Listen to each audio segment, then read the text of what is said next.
Hello दोस्तों, स्वागत है हमारे YouTube channel certain study material में। और देखिए आज हम बात करेंगे पॉलिटेक्निक थर्ड सेमेस्टर के सब्जेक्ट ईएम यानी इंजीनियरिंग मटेरियल के। यहाँ पर देखिए आपका एक क्लास और चैप्टर खल्लास। जी हाँ, देखिए एक चैप्टर आपका एक क्लास में ही चैप्टर आपका खल्लास हो जाएगा।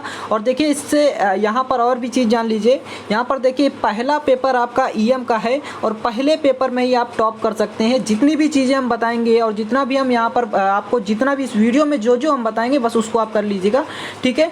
तो आप 100% क्या कर जाएंगे, यहाँ पर टॉप मार जाएंगे, ठीक है। जिसको जो हम बताएंगे उसको आप फॉलो करेंगे तो यहाँ पर देखिए 100% आपका इसी स्टडी मटेरियल से आएगा। जितना देखिए जितनी भी आपको जो वीडियोस प्रोवाइड की गई हैं पहले और देखिए जो आप प्रोवाइड की जा रही हैं उसको बस आप फॉलो कर लीजिएगा, ठीक है। जितनी भी क्लासेस हुई हैं इस सब्जेक्ट से रिलेटेड या आपको जिस सब्जेक्ट का देखना उस सब्जेक्ट से रिलेटेड 100% आप क्या होगा, अच्छे मार्क्स गेन करेंगे। और देखिए एक चीज़ और बता दें इससे पहले कि आप लोगों के लिए देखिए आप सभी स्टूडेंट के लिए एक एजुकेशनल पर्पज़ के लिए इंस्टाग्राम अकाउंट भी यहाँ पर ओपन किया गया है, तो उसे आप जाकर फॉलो कर सकते हैं, ठीक है। उसको फॉलो कर लीजिए। वहाँ पर होगा क्या, जितने जो आपके गोल, जो आपका पर्पज़ है, जो आपका टारगेट है, उसे आप किस प्रकार से अचीव करेंगे वो हिंट आपको वहाँ पर मिलेगी। और जो भी अपडेट आएगा सबसे पहले आपको वहीं पर मिलेगा, तो वहाँ पर जाकर आप लोग फॉलो कर लें, ठीक है। जिसकी जो इसका लिंक होगा वो आपको डिस्क्रिप्शन बॉक्स में प्रोवाइड कर दिया जाएगा, तो वहाँ पर आप देखिए सब कुछ वहाँ पर मिलेगा। क्योंकि देखिए आप ओनली आप लोगों के लिए यहाँ पर ये अकाउंट क्रिएट किया गया है, ठीक है, एजुकेशनल पर्पज़ के लिए। तो वहाँ पर आप जाकर फॉलो कर देंगे। यहाँ पर देखिए आप चलते हैं सीधा हम चैप्टर पर। तो देखिए कौन से चैप्टर है, तो देखिए जितना भी बताया जाएगा बस उसको आप फॉलो कर लीजिएगा। जितनी भी वीडियोस हैं, जितना भी आपको यहाँ पर मटेरियल या टॉपिक प्रोवाइड होगा उसको आप बस फॉलो कर लेंगे, वरना ये क्योंकि आपके ऊपर डिपेंड करता है, ठीक है, किस प्रकार से आप फॉलो कर रहे हैं। अब देखिए यहाँ पर जो चैप्टर है, इस चैप्टर में से क्या क्या पूछा जाता है हर बार आपके एग्ज़ाम के पॉइंट ऑफ व्यू से, तो उसको भी हम यहाँ पर बताएंगे। तो देखिए ये आपको मीडियम में पता चल जाएगा, वीडियो के मीडियम में। यहाँ पर देखिए चैप्टर जो है वो हमारा है 7, और ये हमने इस चैप्टर को इसलिए उठाया है क्योंकि ये चैप्टर है ये शॉर्ट है थोड़ा। तो यहाँ पर देखिए चैप्टर का नेम क्या है, यहाँ पर देखिए मिसलेनियस मटेरियल यानी विभिन्न पदार्थ, ठीक है। जो मिसलेनियस मटेरियल होते हैं वो क्या क्या होते हैं, तो इसके अंतर्गत देखिए जो टॉपिक हैं उनको पहले कवर करते हैं। तो देखिए सबसे पहले इसमें आता है कि टूल स्टील।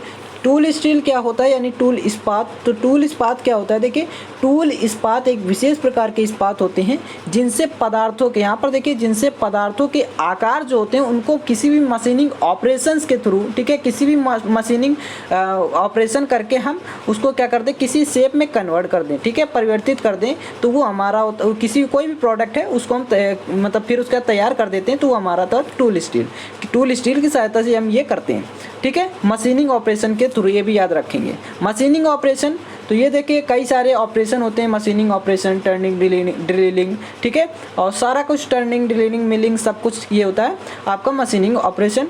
तो देखिए उसके बाद अगर हम बात करें कि प्रॉपर्टीज़ क्या क्या होती हैं टूल स्टील की, क्योंकि देखिए मैक्सिमम आपका यूज़ होता है टूल स्टील जो होता है वो वर्कशॉप में यूज होता है, ठीक है। तो वर्कशॉप में आप जब भी जाते हैं तो वहाँ पर टूल स्टील, जितने भी टूल स्टील होते हैं वहाँ पर यूज करते हैं आप लोग। तो यहाँ पर देखिए वही चीज़ है, यहाँ पर उससे रिलेटेड है ज़्यादातर। तो यहाँ पर देखिए सबसे पहले अगर हम बात करें इसकी प्रॉपर्टीज़ की, तो फर्स्ट जो प्रॉपर्टीज़ है यहाँ पर देखिए, फर्स्ट प्रॉपर्टीज़ क्या है, इसमें चीमड़पन जो टफनेस है वो अधिक होनी चाहिए। क्यों होनी चाहिए ये भी हम अभी आपको बताएंगे। मशीनिंग के दौरान लगने वाले झटकों को सह सके इसलिए इसकी टफनेस अधिक होनी चाहिए, ठीक है। तो यानी कि देखिए अगर हम बात करें कि टफनेस क्या होती है, अभी इसको ये भी आपका एग्जाम में पूछा जा सकता है कि टफनेस क्या होती है। हमने कई बार बताया है कि टफनेस क्या होती है। तो देखिए ability to resist deformation is called toughness, ठीक है। क्या, ability to resist deformation is called toughness, यानी कोई भी मटेरियल है मान लीजिए हमारा, वो टूटने से पहले यानी क्रैक होने से पहले वाइब्रेशन और जो फोर्स यानी झटकों को क्या करता है, सहन करता है, उसको रेजिस्ट करता है, वो हमारा कहलाता है टफनेस, ठीक है। तो ये आपका जैसे आपका माइल्ड स्टील हो गया, ठीक है, माइल्ड स्टील। तो जैसे आप जो आप देखे होंगे वर्कशॉप में जब गए होंगे, तो जब आप वेल्डिंग करते हैं जो उसकी जो मेटल जो बना होता है जिसको आप आरी से काटते हैं, ठीक है, वो किसका बना होता है, वो भी एमएस का ही बना होता है, उसे एमएस फ्लैट बोलते हैं। तो इसी प्रकार से उसकी टफनेस जो होती है वो अधिक, यही कहा जा रहा है कि टफनेस अधिक होनी चाहिए। क्योंकि देखिए टफनेस अधिक होने का क्या मतलब है कि आप कोई भी मशीनिंग ऑपरेशन करें तो वो टूटे उटे ना, ठीक है, वो क्या करे, उसको रेजिस्ट करे। इसका ये मीन्स है। अब देखिए हम बात करते हैं सेकंड जो है, सेकंड आपका जो पॉइंट है वो क्या है, इसमें जो वियर रेजिस्टेंस होगा ना वो और जो कठोरता होगी, ठीक है, जो इसकी देखिए यहाँ पर कठोरता जो होगी, हार्डनेस, ये दोनों ही अधिक होनी चाहिए। क्योंकि देखिए वियर रेजिस्टेंस यानी जो रेजिस्टेंस को वियर करे, जो जंग को मतलब ना लगने दे, जो कोरोजन है उसको डिके ना होने दे, ठीक है, वो होता है वियर रेजिस्टेंस। यानी जो फ्रिक्शन है, जो वियर कोई भी रेजिस्टेंस मतलब उस कोई भी कोरोजन से उसको वियर करे, ठीक है। और जो इसकी हार्डनेस है वो भी अच्छी हो, क्योंकि देखिए हार्डनेस अगर अच्छी नहीं होगी, मान लीजिए आपको कोई चीज़ लकड़ी, मान लीजिए आप यहाँ पर कोई भी चीज़ है, ठीक है, उसको लकड़ी से क्या, कोई मान लीजिए मेटल है, ठीक है, इसको आप लकड़ी से काट सकते हैं, वुड से नहीं कटेगा, ठीक है, क्योंकि इसमें जो हार्डनेस है, ठीक है, जो ये क्योंकि हार्ड नहीं है, ठीक है, वुड जो है वो हार्ड नहीं, लेकिन मेटल क्या है, इससे हार्ड है, इसके कंपेयर में ये हार्ड है, तो ये इसको काट देगा या तोड़ देगा, ठीक है, बट ये इसको कोई भी चीज़ यहाँ पर नहीं कर पाएगा, ठीक है।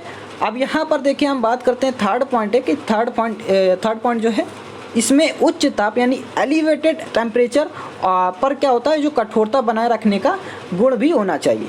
मतलब टेम्परेचर जो है उसको क्या करे, उसको हाई बनाए रखे, ठीक है, कब, जब वो हार्ड हो, ठीक है, मतलब टेम्परेचर के थ्रू उसको हार्ड बना सकते हैं, ठीक है, ये इसका मीन्स है। यहाँ पर देखिए नेक्स्ट जो पॉइंट है वो क्या है, टूल स्टील यानी टूल इस्पात में जो थर्मल कंडक्टिविटी है, ठीक है, जो थर्मल कंडक्टिविटी है और जो स्पेसिफिक हीट है उसको अधिक होनी चाहिए।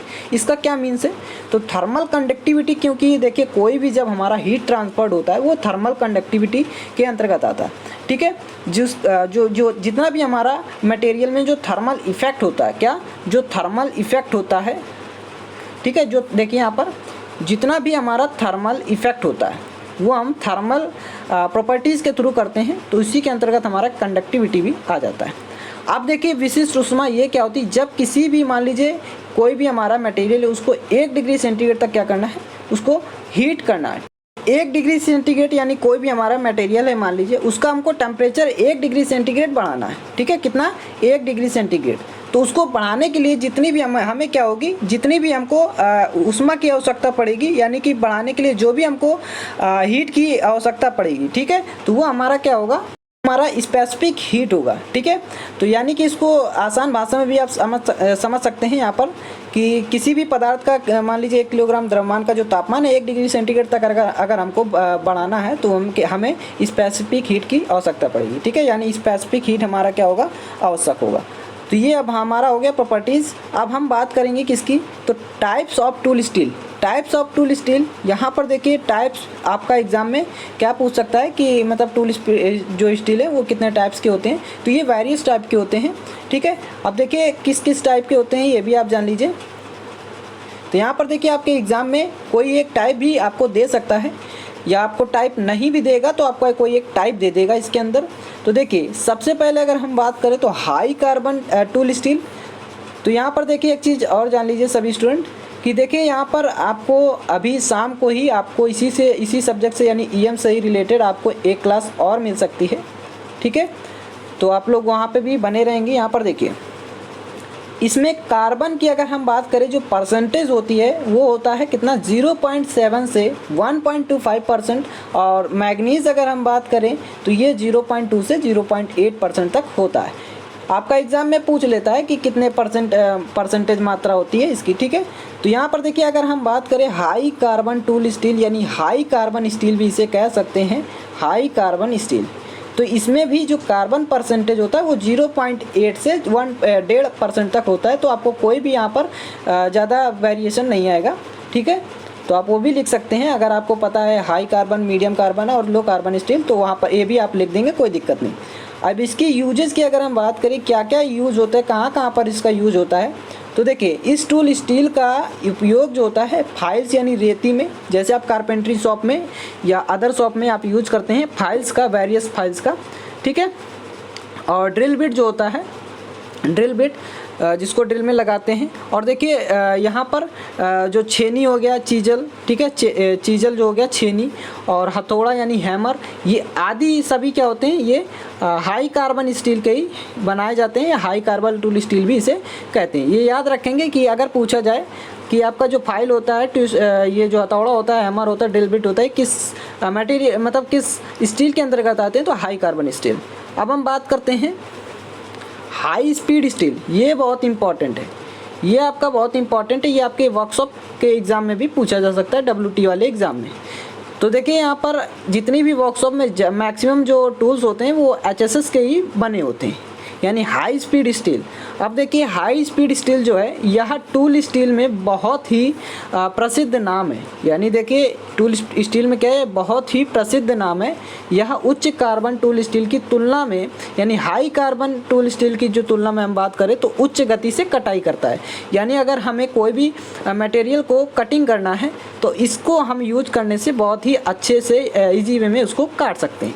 ये मुख्य रूप से दो प्रकार के होते हैं, तो यानी इनके अंतर्गत दो टाइप्स आते हैं। पहला हमारा हो गया ये, देखिए कोडिंग स्टील है, देखिए यहाँ पर 1841 कोडिंग हाई स्पीड स्टील है, ठीक है। इसमें कुछ नहीं है, बस आपको ये याद रखना है कि इस तरह के जो भी टूल स्टील होंगे वो हाई स्पीड टाइप के होते हैं, ठीक है, मतलब अच्छे से कटिंग करते हैं किसी भी मटेरियल की।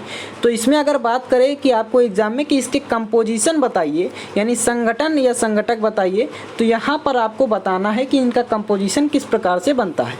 तो आपको अगर हम टंगस्टन की बात करें तो W जो है वो 18% इसमें पाया जाता है, और जो क्रोमियम है वो आपका 4% पाया जाता है। और जो आपका देखिए क्रोमियम क्या होता है कि किसी भी मान लीजिए मटेरियल है तो उसको चिकना बना देता है, ठीक है, डिके नहीं होने देता है किसी भी कोरोजन से। और देखिए यहाँ पर वैनेडियम जो है, यहाँ पर देखिए वैनेडियम जो है ये 1% होता है, और जो आपका कार्बन है वो 0.75% होता है, और बाकी जो रिमेनिंग बचा वो आपका आयरन इसमें पाया जाता है।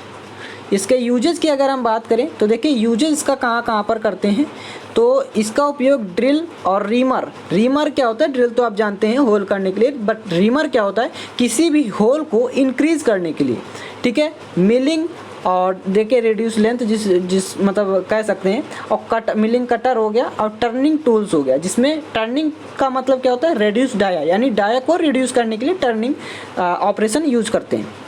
इसको आदि बनाने में हम इस 1841 हाई टूल स्पीड स्टील का यूज करते हैं। अब आता है इसी के अंतर्गत दूसरा है देखिए super high speed steel. Super high speed steel इसमें क्या होता है, इसे कोबाल्ट हाई स्पीड स्टील भी कहते हैं, याद रखेंगे।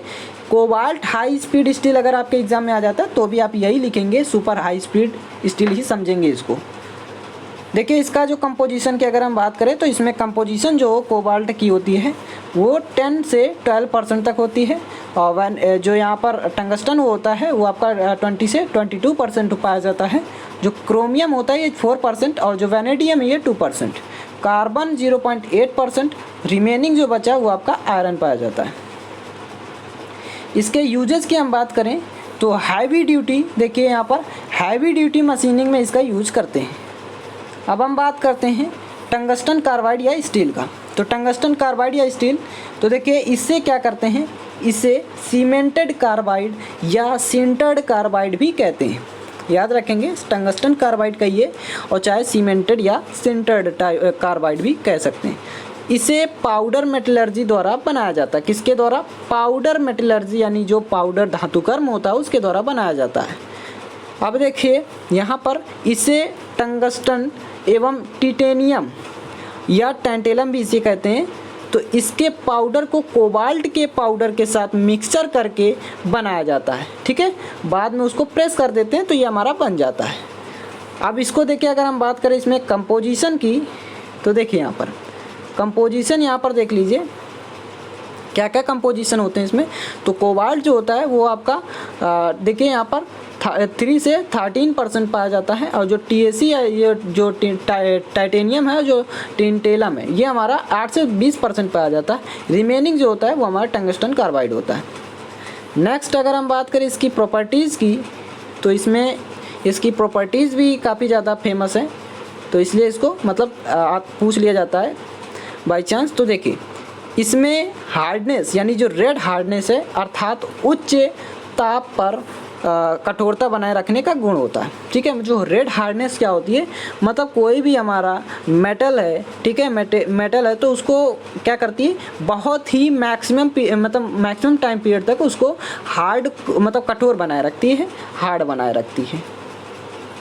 ठीक है, अब देखिए नेक्स्ट जो पॉइंट है, इसमें जो वियर रेजिस्टेंस होता है ये बहुत ही अच्छा होता है। तो ये इसीलिए मटेरियल का देखिए, इंजीनियर क्या है, इंजीनियर जो मटेरियल को कम से कम मटेरियल में अच्छे से मतलब उसका यूजेबल करे। ठीक है, मतलब उसको इस प्रकार से सिलेक्टेड करे कि हमारा मतलब जो इस कॉस्ट मतलब लागत जो है वो कम हो और अच्छे से यूज किया जा सके। तो यहाँ पर वही यहाँ पर है कि इसमें जो वियर रेजिस्टेंस भी अच्छा होता है और चीमरपन यानी जो टफनेस होती है ये कम होती है। ठीक है, अब देखिए बस यहाँ पर यही इसका प्रॉपर्टीज है, चीमरपन कम होता है। यूजेस की अगर हम बात करें तो देखिए इसका उपयोग स्टील पर यहाँ पर देखिए इसका उपयोग स्टील पर मशीनिंग करने के लिए होता है। यह झटका नहीं सह पाता है क्योंकि हमने बताया अभी आपको कि इसकी प्रॉपर्टीज़ ही क्या है कि टफनेस कम होता है। जब टफनेस कम होगा तो जाहिर सी बात है कि वो वाइब्रेशन को कैलकुलेट या मतलब रेजिस्टेंस नहीं कर पाएगा, इसलिए इसे चिप के आकार में बनाया जाता है। एक चिप जैसे आप जानते होंगे डिस्क या चिप, उसके आकार में साइज में उसको बनाया जाता है चिप के आकार में। एवं कटिंग टूल के सिरे जो हेड होते हैं उस पर ब्रेजिंग कर दिया जाता है। ठीक है, ताकि वो ज्वाइनिंग हो जाए। सैटेलाइट, इसी में 4 जो टाइप आता है वो है सैटेलाइट। सैटेलाइट यह देखिए यह भी एक क्या है, नॉन फेरस मेटल है। अगर इसमें कंपोजिशन की बात करें तो क्रोमियम होता है 25 से 35%, जो टंगस्टन है वो 4 से 25% होता है, और जो कार्बन अगर हम बात करें तो 1 से 3% होता है। रिमेनिंग जो बचा वो कोबाल्ट इसमें पाया जाता है।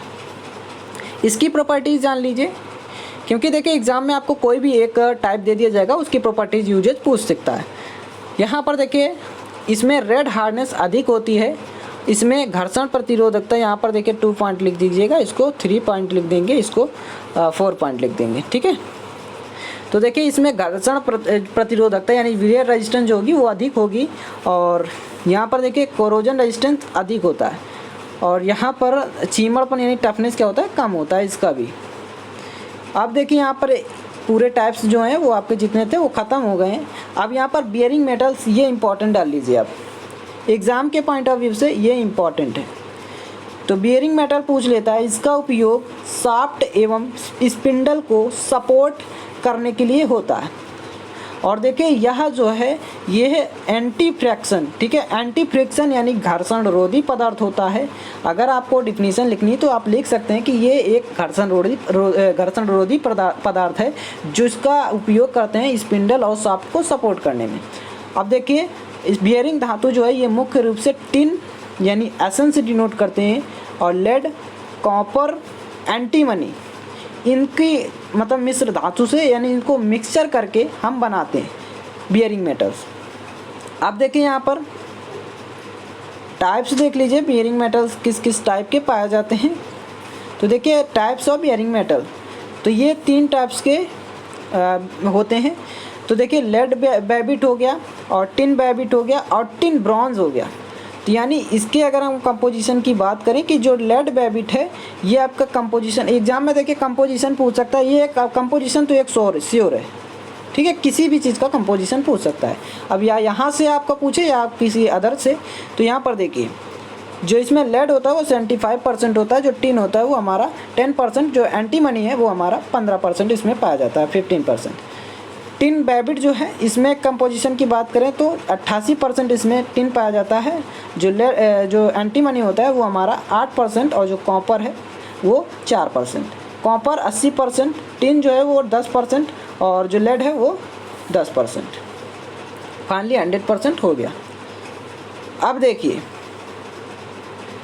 इसका यूज़ की अगर हम बात करें किसकी, टिन बेबिट की, तो ये हमारा इसका यूज़ कहाँ पर करते हैं, क्योंकि देखिए यहाँ पर जो लेड बेबिट जो है, लेड बेबिट इसका यूज बताएंगे, इसका भी आपका यूज और इसका भी यूज यहाँ पर बताएंगे। तो लेड बेबिट का पहले यूज आप देख लीजिए कि इसका जो रंग होता है वो सफ़ेद होता है। ठीक है, सफ़ेद रंग का होता है ये, और इसे सफ़ेद धातु भी इसीलिए कहते हैं। जो रेलवे वैगन के बियरिंग में यूज करते हैं जिसका, ठीक है, याद रखेंगे। और जो लेड बैबिट है, ठीक है, टिन बैबिट सॉरी, तो इसका यूज़ कहाँ पर करते हैं, अधिक गति वाले जो इंजन होते हैं इनको इसमें करते हैं, ठीक है। और जैसे आपका एक इंजन हो गया, जैसे स्टीम टरबाइन होता है, इसमें ये काफ़ी ज़्यादा मोशंस चलती हैं, तो इसमें भी इसका यूज करते हैं। देखिए जो थर्ड है, ठीक है, यहाँ पर ब्रॉन्ज वाला, तो इसका उपयोग हैवी ड्यूटी के लिए किया जाता है। शोल्डर, ये आप इम्पोर्टेंट रख लीजिए, ये आपका WT और आपका EM किसी एक एग्ज़ाम में 100% रखा रहेगा। ये WT में तो ये श्योर है, ठीक है, तो आपको इसको यहीं पर पढ़ लेना, ताकि आप WT में अगर नहीं भी पढ़ते हैं तो आप इसको लिख दें। तो ये निम्न गलनांक यानी लो मेल्टिंग पॉइंट वाली धातु होती हैं, यानी इनका गलनांक लो होता है, देखिए, जिसका उपयोग धातुओं को जोड़ने में किया जाता है। अब देखिए टाइप्स ऑफ सोल्डर्स, तो देखिए टाइप्स ऑफ सोल्डर्स यानी जो सोल्डर्स के टाइप होते हैं वो एक होता है लेड सोल्डर्स, एक होता है टिन सोल्डर्स। इसके जो कंपोजिशन की अगर हम बात करें, देखिए इसके कंपोजिशन की अगर हम बात करें तो इसके जो कंपोजिशन होता है वो होता है 50% लेड होता है, टिन होता है 44% और जो एंटीमनी वो 1%। इसका यूज कहाँ पर करते हैं, सामान्य प्रयोजन सोल्डर के रूप में किया जाता है। इसमें अगर हम कंपोजिशन की बात करें तो कंपोजिशन इसमें देखिए लेड 34% होता है, टिन जो होता है वो 66% होता है, टोटल 100% हो गया। यूज इसका कहाँ पर, सामान्य कार्यों के लिए, यानी कि जो नॉर्मल वे में आप यूज करते हैं वहाँ पर इसका यूज होता है। परमाणु ऊर्जा पदार्थ, और यहाँ पर देखिए जो परमाणु ऊर्जा पदार्थ है इसके देखिए यहाँ पर ये क्या होता है, पहले इसको जान लीजिए। परमाणुओं के संलयन यानी कि जो संलयन होगा और जो विखंडन होगा, ठीक है, फिशन एंड फ्यूजन के लिए जो धातु उपयोग होती है उसे परमाणु ऊर्जा धातु कहते हैं। जैसे संलयन का मतलब दो रिएक्शन जुड़ना है, और विखंडन का मतलब तोड़ना, ठीक है, विखंडित करना। तो देखिए ये हमारा होता है परमाणु ऊर्जा पदार्थ। अब यहाँ पर एक नेक्स्ट आता है रिफ्रैक्टिव मटेरियल। ये हर बार आपका एग्जाम में मैक्सिमम ये क्वेश्चन बनता है हर एक मतलब क्वेश्चन पेपर में, तो आप प्रीवियस पेपर उठाकर इसको देख सकते हैं। यहाँ से इस चैप्टर से सबसे ज़्यादा जो इम्पोर्टेंट है वो यही है, तो इसको आप पढ़ लीजिएगा, बहुत ही इसको 3 से 4 बार आप लिख कर इसको याद कर लेंगे। ये पदार्थ मतलब वे पदार्थ होते हैं जो उच्च ताप एवं क्षारों यानी एल्काइंस जो होते हैं, एल्कालिस, ठीक है, और अम्लों द्वारा संक्षारण को सह सकते हैं, यानी रेजिस्टेंस उसको मतलब एक प्रकार से उसको रोक सकते हैं, ठीक है। अब क्षारों, अब देखिए अम्लों और क्षारों, ये भी याद रखेंगे, बहुत इंपॉर्टेंट है। अम्लों और क्षारों दोनों से किसी भी संक्षारण को सहा जा सकता है। अब देखिए हम बात करते हैं कि इसका यूज कहाँ पर करते हैं।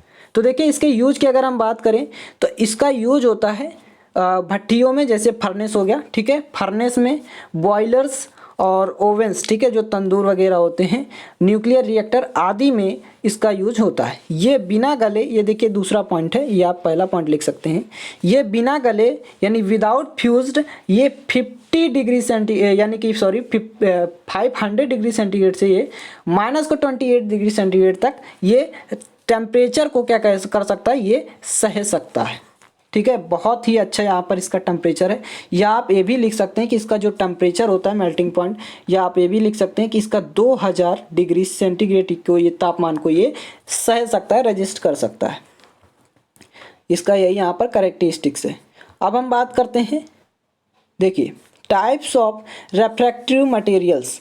आपको टाइप भी एग्जाम में पूछा जा सकता है, क्योंकि इससे रिलेटेड ही क्वेश्चन बहुत पूछे जाते हैं एग्जाम में। तो ये मुख्य रूप से 3 प्रकार के होते हैं, अम्लीय रिफ्रैक्टिव पदार्थ, क्षारीय और उदासीन रिफ्रैक्टिव पदार्थ। तो अम्लीय रिफ्रैक्टिव पदार्थ क्या होते हैं, तो देखिए जो एसिड रिफ्रैक्टरीज होते हैं, इसका मुख्य घटक जो होता है वो होता है सिलिका। सिलिका एक क्या है, इसकी जो नेचर है वो होती है एसिड, इसीलिए यहाँ पर अम्लीय रिफ्रैक्टिव पदार्थ इसको कहा जाता है। इसकी जो नेचर होती है, प्रकृति होती है, वो अम्लीय होती है, ठीक है। अब देखिए इसकी प्रकृति, देखिए यहाँ पर बोल भी दिया गया है कि इसकी प्रकृति क्या होती है, अम्लीय होती है। इस्पात और कांच बनाने वाली भट्टियों में इसका यूज करते हैं। किसमें, इस्पात यानी जो स्टील बनाती हैं, और जो देखिए एक मिनट, यहाँ पर देखिए जो स्टील बनाती हैं और यहाँ पर जो कांच यानी जो ग्लास बनाती है, उस इन दोनों की जो भट्टी होती है, जो फर्नेस होती है, उसमें इसका यूज करते हैं। आप देखिए यहाँ पर इससे जो इन भट्टियों से जो निकलने वाली धातुमल जो स्लैग होता है वो प्रकृति देखिए यहाँ पर उसकी जो प्रकृति होती है वो भी अम्लीय होती है। अब जाहिर सी बात है अम्लीय है कोई मटेरियल मतलब कोई भी चीज़, तो उससे जो निकलेगा वो भी अम्लीय होगा। क्षारीय वातावरण में इनका उपयोग नहीं होता है। अब जाहिर सी बात है क्षारीय इनका क्या हो जाएगा, दुश्मन हो जाएगा यहाँ पर, तो इनका कोई भी रिएक्शन क्षारीय से नहीं होगा, क्योंकि इससे देखिए क्या होता है, जो क्रिंच होता है वो करने लगती है। ठीक है, तो यहाँ पर देखिए नेक्स्ट इसके एग्जाम्पल की अगर हम बात करें तो देखिए एग्जाम्पल जैसे आपका फायर क्ले हो गया और सिलिका हो गया जो कि अम्लीय होता है, एल्यूमिना हो गया ये भी आपका अम्लीय होता है, और देखिए यहाँ पर सिलीमेनाइट हो गया जो कि 63% यहाँ पर एल्यूमिना होता है और 37% यहाँ पर SiO2 होता है। और अगर हम बात करें एल्यूमिना सिलिका में तो इसमें 46% यहाँ पर Al2O3 होता है, 54% SiO2, यानी टोटल 100%। देखिए यहाँ पर इसकी प्रॉपर्टीज़ जान लीजिए यहाँ पर किसकी प्रॉपर्टीज़ क्या क्या हैं। तो देखिए ये 1650 डिग्री सेंटीग्रेड ताप को सह सकती हैं, यानी टेम्परेचर को सह सकती हैं। और देखिए क्योंकि देखिए रिफ्रैक्टिव पदार्थ था तो वो 2000 डिग्री सेंटीग्रेड को सह सकता था। यहाँ पर ये जो है अम्लीय है तो ये 1650 को सह सकता है, यानी आसपास ही रहेगा। एल्यूमिना सेकेंड वाला है पॉइंट, एल्यूमिना का इन पर बुरा प्रभाव पड़ता है। अम्लीय धातुमल एवं गैसों का इन पर कोई प्रभाव नहीं पड़ता है क्योंकि ये खुद ही अम्लीय रिफ्रैक्टिव पदार्थ हैं। क्षारीय धातुमल एवं गैसों का इन पर बहुत बुरा प्रभाव पड़ता है क्योंकि हमने बताया कि इनकी दुश्मनी एक प्रकार से आप इसको समझ लीजिए कि चलती है। ठीक है, अम्ल की क्षार से, वो प्लस है तो वो माइनस है। अब देखिए अगर हम बात करें कि यहाँ पर देखिए यहाँ पर आपका जो क्षारीय सेकंड जो है इसका टाइप्स वो है क्षारीय रिफ्रैक्टिव पदार्थ, तो ये जस्ट अपोजिट हो जाएगा उसका। ठीक है, तो यह इसका मुख्य घटक मैग्नीशिया यानी MgO होता है, इसमें Ca और Cr जो है, ठीक है, यानी कैल्शियम और क्रोमियम एवं आयरन के कंपाउंड भी हो सकते हैं। इनकी प्रकृति क्षारीय होती है, इसलिए इनका जो यूज होता है वो क्षारीय प्रकृति वाले धातुमल के वातावरण में वाले भट्टियों में होता है। इनका उपयोग बनाने वाली देखिए उनका उपयोग जो है बनाने वाली भट्टी, ठीक है, जो ओपन हर्थ फर्नेस होती है उसमें होता है। अब देखिए इसका अगर हम बात करें एग्जाम्पल की तो आपका जैसे मैग्नीशिया हो गया, ठीक है, और MgO जिसको बोलते हैं, CaO भी आप लिख सकते हैं दूसरा एग्जाम्पल, या आप बॉक्साइट लिखते हैं, डोलोमाइट लिख दे, कोई दिक्कत नहीं है। देखिए इसकी प्रॉपर्टीज़ जान लीजिए। फर्स्ट प्रॉपर्टीज इज ये उच्च ताप को सह सकती हैं, यानी हाई टेम्परेचर को ये रजिस्ट कर सकती हैं। इन पर क्षारीय धातुमल एवं गैसों का प्रभाव नहीं पड़ता है और इन पर अम्लों का प्रभाव बहुत बुरा पड़ेगा। ठीक है, ये भी आप लिख देंगे। इन पर अम्लीय धातुमल एवं गैसों का प्रभाव बहुत बुरा पड़ता है। सिलिका की मात्रा बढ़ने पर इनकी जो उच्च ताप सहने की जो सामर्थ्य होती है वो भी तेजी से घटने लगती है। ठीक है, क्या होती है, घटने लगती है। लास्ट बचा है इसका टाइप कि उदासीन यानी न्यूट्रल रेफ्रैक्टरीज। ठीक है, तो ये क्या होती हैं, तो देखिए इन पर अम्ल एवं क्षार का कोई प्रभाव नहीं पड़ता है, ये अम्लों एवं क्षारों के प्रति उदासीन होती हैं। फॉर एग्जांपल क्रोमाइट हो गया और ग्रेफाइट हो गया, ये इसके एग्जांपल हो गए। इन पर कोई भी डिफेक्ट नहीं पड़ता है एसिड एंड बेसिस का। ठीक है, यहाँ पर देखिए प्रॉपर्टीज इनकी जान लीजिए कि ये क्या होते हैं, थर्मल शॉक सहने की सामर्थ्य को मतलब इनकी जो होती है वो अधिक होती है, यानी थर्मल जितने भी थर्मल इफेक्ट होते हैं उसको ये रेजिस्ट कर सकता है, उसको उस झटके जो है उसको सह सकता है। सेकंड देखिए जो है यह उसमें प्रसार गुणांक जो होता है, देखिए उसमें प्रसार गुणांक इनका कम होता है। ठीक है, देखिए ये महंगे और कॉस्टली होते हैं। उसमें प्रसार गुणांक का मतलब इसको अल्फा से डिनोट करते हैं। और देखिए यहाँ पर कोई भी टेम्परेचर मान लीजिए बढ़ाते हैं तो इसका आकार भी बढ़ता है। ठीक है, और कोई भी टेम्परेचर अगर घटाते हैं तो उसका आकार भी घटेगा। ये महंगे होते हैं यानी कॉस्टली होते हैं, उदासीन रिफ्रैक्टरीज। ठीक है, न्यूट्रल। इसके अगर हम बात करें कि प्रॉपर्टीज़ क्या क्या हैं, तो प्रॉपर्टीज़ देख लीजिए गुण। तो देखिए पहला जो गुण है इसका, ये गलनांक, इसका जो गलनांक होता है वो हाई होता है, यानी उच्च गलनांक ये रखता है। इनका उसमें प्रसार गुणांक निम्न होता है और यानी अल्फा क्या है, अल्फा लो रहेगा। ये ऊष्मा एवं विद्युत के इंसुलेटर होने चाहिए और देखिए इन्हें पिघली धातु यानी जो मेल्टिंग मेटल हैं वो उनसे अभिक्रिया नहीं करनी चाहिए, क्योंकि देखिए यहाँ पर मेल्टिंग मेटल से अगर ये अभिक्रिया करेंगी तो लॉस होगा काफ़ी।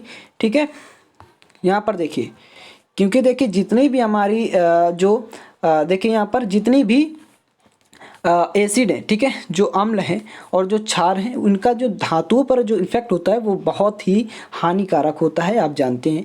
तो यहाँ पर देखिए जो लास्ट पॉइंट है वो क्या है, ये उच्च ताप संचरण एवं खरोच को सहने योग्य होने चाहिए। ठीक है, यहाँ पर यानी जो इनकी हार्डनेस है वो भी अधिक होनी चाहिए, ये कहा जा रहा है। अब देखिए नेक्स्ट अगर हम बात करें तो प्रमुख रिफ्रैक्टिव पदार्थ और उनके जो गुण हैं और जो उपयोग हैं इसको यहाँ पर देखेंगे। फायर क्ले क्या होता है, यानी अग्नि मृत्तिका इसको हिंदी में कहते हैं। तो फायर क्ले इसकी प्रकृति जो होती है वो अम्लीय होती है और इनके मुख्य रूप से इसमें जो होता है मुख्य रूप से क्या होता है, सिलिका होता है, एल्यूमिना होता है, टिटेनिया होता है, ये मुख्य रूप से इसमें इसके मिक्सचर के फॉर्म में होते हैं और इससे ईंटें बनाई जाती हैं। क्या होती है, फायर क्ले से ईंट बनाया जाता है। जो ब्रिक्स होती हैं जो भी वॉल्स में लगाई जाती हैं वो इनसे बनाते हैं, जिन्हें फायर ब्रिक्स कहते हैं। इन ईंटों का यूज हम कहाँ पर करते हैं, जो भट्टियाँ हैं इनके अस्तर में करते हैं, नीलिंग में। ठीक है, गुण देख लीजिए, इसके गुण क्या क्या हैं। तो देखिए इसके गुण जो हैं प्रॉपर्टीज, इसका ऊष्मा प्रसारण गुणांक कम होता है। ठीक है, लो थर्मल एक्सपेंशन कॉफिशिएंट। ठीक है, यहाँ पर देखिए 1587 डिग्री टेम्परेचर जो है इस तक ये ताप को सह सकता है। यह उच्च ताप पर विघटन यानी स्फुटन क्या होता है, ये प्रतिरोध यानी रेजिस्टेंस होता है। इन पर क्षारीय धातुमल एवं गालकों का प्रभाव पड़ता है। इन पर अम्लीय धातुमल एवं गालकों का प्रभाव नहीं पड़ता है। ठीक है, यानी कम पड़ता है या नहीं पड़ता है। यूजेस की अगर हम बात करें इसके, तो यूजेस जो फर्स्ट यूज है यहाँ पर देखिए, फर्स्ट यूज इसका यहाँ पर कहाँ पर जो फर्स्ट यूज है देखिए, इंट्रोडक्शन फर्नेस की जो तली होती है उसको बनाने में करते हैं, जो सरफेस मतलब जो तली होती है नीचे की उसको बनाने में। ओपन हर्थ फर्नेस का जो सब हर्थ और जो स्पाउट होता है, एक स्पाउट एक पार्ट है, ठीक है, तो इसको भी बनाने में किया जाता है। एसिडिक डायरेक्ट आर्क फर्नेस जो होता है इसका भी स्पाउट बनाने में इसका यूज करते हैं। डोलोमाइट क्या होता है, सेकंड, ये क्षारीय प्रकृति के रिफ्रैक्टिव पदार्थ होते हैं। इनमें मुख्य रूप से क्या होता है, चूना पत्थर होता है। ठीक है, इसमें मुख्य रूप से क्या होता है, चूना पत्थर होता है। और अगर हम बात करें इसकी प्रॉपर्टीज़ की तो देखिए यहाँ पर इसमें जो संक्षारण प्रतिरोधकता है ये फायर क्ले की अपेक्षा अधिक होती है। ठीक है, उच्च ताप पर यांत्रिक सामर्थ्य जो होता है वो कम होता है। स्फुटन के प्रति जो प्रतिरोध होता है वो बहुत ही अच्छा होता है। देखिए यहाँ पर आपको जब आपका एग्जाम में पूछे तो 2 पॉइंट आप लिख दीजिएगा। देखिए यूजेस की बात करें इसके, तो ओपन हर्थ फर्नेस का अस्तर बनाने में और क्षारीय प्रत्यक्ष आर्क फर्नेस होती है इसकी साइड की जो दीवार होती है उसको बनाने में किया जाता है। सिलिका की अगर हम बात करें तो देखिए सिलिका जो है तो यह क्या होता है, ये एक अम्लीय प्रकृति का होता है। इसका जो मुख्य घटक है वो है सिलिका। और देखिए यहाँ पर यह प्राकृतिक अवस्था में, देखिए ये क्या है, प्राकृतिक अवस्था में पाया जाता है। इसमें जो मुख्य स्रोत होता है वो होता है सैंड और सैंडस्टोन, इसी के मिक्सचर से ये क्रिएट होता है। प्रॉपर्टीज़ की अगर हम बात करें तो इसमें उच्च रिफ्रैक्टिव गुण होता है और इसका जो टेम्परेचर है वो 1600 डिग्री सेंटीग्रेड ताप को सह सकता है। यानी ये देखिए क्या है, वियर रेजिस्टेंस होता है यानी घिसाव प्रतिरोधी होता है। यह उच्च ताप पर सामर्थ्य जो इसका होता है ये अच्छा होता है और विघटन होने लगता है कब, जब इसका टेम्परेचर लो रखते हैं। टेम्परेचर लो रखने पर इसका देखिए डिफॉर्मेशन यानी विघटन होने लगता है। उपयोग की अगर हम बात करें तो देखिए उपयोग कि कब कहाँ पर करते हैं इसका, तो देखिए अम्लीय भट्टी जो ओपन हर्थ फर्नेस होती है इसके जो फ्लोर होता है यानी जो आधार होता है उसको बनाने में इसका यूज करते हैं। ओपन हर्थ फर्नेस की जो छत होती है रूफ उसको बनाने में करते हैं। डायरेक्ट आर्क फर्नेस जो होती है इसकी साइड की दीवार, ये थर्ड पॉइंट है, इसको यहाँ पर लिख लेंगे। ठीक है, ये थर्ड पॉइंट है। देखिए यहाँ पर ये जो है हमारा ये थर्ड पॉइंट है। तो जो ओपन हर्थ फर्नेस की जो साइड की दीवार होती है ना, जो बनी होती है, उसके छत जो होते हैं उसको बनाने में किया जाता है। और जो मैग्नेसाइट है ये देखिए इसके बारे में जान लेते हैं। यह एक क्षारीय रिफ्रैक्टिव पदार्थ है। इसका मुख्य घटक जो होता है वो मैग्नीशिया होता है, ठीक है, MgO।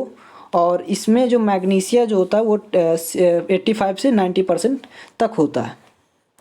देखिए प्रॉपर्टीज़ की अगर हम बात करें तो इसका जो गलनांक होता है वो 2800 डिग्री सेंटीग्रेड होता है, जिस पर ये गल सके। ठीक है, उच्च ताप सहने की क्षमता अधिक होती है और इस पर अम्लीय गालक एवं धातुमल का प्रभाव पड़ता है। देखिए इस पर क्षारीय गालक एवं धातुमल का प्रभाव नहीं पड़ता है, ये भी याद रखेंगे। इसके यूजेस की अगर हम बात करें तो देखिए क्षारीय बेसेमर कन्वर्टर में इसका यूज होता है और क्षारीय क्यूपोला का जो मेल्टिंग जोन होता है, जहाँ पर मेटल मेल्ट होता है, वो मेल्टिंग जोन कहलाता है, वहाँ पर भी इसका यूज करते हैं। पोर्सलिन यहाँ पर देखिए आपका अब ख़त्म होने वाला है फाइनली। पोर्सलिन क्या है, एक आपका देखिए यहाँ पर एक विशेष प्रकार की क्या है मिट्टी। ठीक है, यहाँ पर देखिए एक विशेष प्रकार की मिट्टी से बनता है पोर्सिलिन। यह सिरेमिक पदार्थ होता है, मतलब कंबाइंड होकर एक प्रकार से धातुओं का ऑक्साइड होता है ये। ठीक है, यहाँ मुख्य रूप से सिलिका यानी बालू जो होता है और जो जिरकोनिया होती है और जो एल्यूमिना और मैग्नीशिया आदि के सम्मिश्रण यानी कि मिक्सचर से ये बनता है। इन सभी को मिलाकर बाइंडर के साथ उच्च ताप पर भट्टी में गलाकर इसको बनाते हैं। ठीक है, इसका जो शेप होता है वो विभिन्न प्रकार के बनाते, मतलब किसी भी प्रकार के शेप दे सकते हैं उसको। अब देखिए इसकी प्रॉपर्टीज़ की अगर हम बात करें तो देखिए यहाँ पर इसकी प्रॉपर्टीज़ क्या है, यहाँ पर यह जो होगा उच्च ताप सह सकता है। यहाँ क्या होता है देखिए हार्ड एंड ब्रिटल। ठीक है, ये दोनों होता है और ये क्या होता है, ये एकदम सस्ता होता है। ठीक है, एक मिनट देखिए, ये एकदम क्या होगा, चीप होगा, सस्ता होगा। ये देखिए विद्युत एवं ऊष्मा का क्या होता है, कुचालक होता है और इसका वातावरण पर कोई इफेक्ट नहीं पड़ेगा। देखिए इसका यूज़ की अगर हम बात करें तो स्पार्क प्लग, जैसे आप थर्मल इंजीनियरिंग में पढ़ेंगे। ठीक है, थर्मल इंजीनियरिंग में तो स्पार्क प्लग में इसका यूज करते हैं और घरेलू बर्तन जो होते हैं उसको क्रिएट मतलब बनाने में करते हैं। रियोस्टेट यानी कि जो धारा प्रतिरोधक होता है, ठीक है, और उसके और हीटरों के जो आधार होते हैं उसको भी बनाने में किया जाता है। देखिए टिटेनिया यूरेनियम और आदि की जो ढलाई होती है वो मोल्ड बनाने में इसका यूज करते हैं। तो ये सभी इसके यहाँ पर पूरा देखिए यहाँ पर चैप्टर आपका होता है फिनिश, और जो इसका आपको PDF होगा वो आपको टेलीग्राम चैनल पर मिलेगा। तो सभी स्टूडेंट क्या करें, टेलीग्राम चैनल अगर नहीं ज्वाइन किए हैं तो ज्वाइन कर लें, वहाँ पर आप अच्छे से फिर से एक बार पढ़ लेंगे तो आपको रिवाइज हो जाएगा। तो इसीलिए हम यहाँ पर कहते हैं कि आप लोग वीडियो में बने रहें, ताकि जो हम बताएंगे उससे भी आपको कुछ पॉइंट याद होते रहेंगे और बाकी आपको नोट्स ये मिल जाएगा, प्रोवाइड हो जाएगा। ठीक है, तो अगर आप लोग को वीडियो पसंद आई तो लाइक करें, शेयर करें, सब्सक्राइब करें और टेलीग्राम चैनल को, जो टेलीग्राम है वहाँ पर उसको फॉलो कर लें, ताकि वहाँ से आपको किस प्रकार से आपको आगे गाइड करना है, ठीक है, मतलब आप किस प्रकार से आगे बढ़ेंगे, आपको टिप्स एंड ट्रिक्स वहाँ पर मिलती रहेगी। ठीक है, सारा कुछ वहाँ पर अपडेट मिलेगा, तो उसे आप ज्वाइन कर लेंगे। ठीक है, फॉलो कर लेंगे, आपको इसका जो लिंक होगा दोनों का, ये टेलीग्राम जो आपको डिस्क्रिप्शन बॉक्स होगा इसमें प्रोवाइड कर दिया जाएगा। तो thanks for watching this video. अब मिलेंगे नेक्स्ट वीडियो।